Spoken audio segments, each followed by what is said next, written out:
What's the meaning of consecration?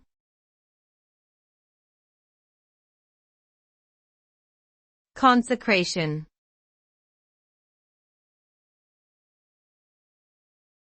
Consecration.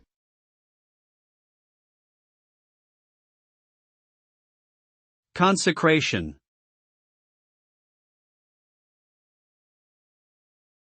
Consecration.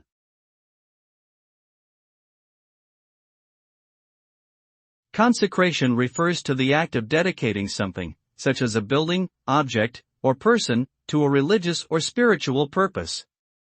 Through consecration, the thing or person is recognized as being set apart and sacred, and is imbued with a special significance and power. Consecration can also refer to the process of making something holy or blessed through rituals or prayers. The result of consecration is a sense of reverence and sanctity that is attributed to the consecrated entity, which is then treated with respect and veneration.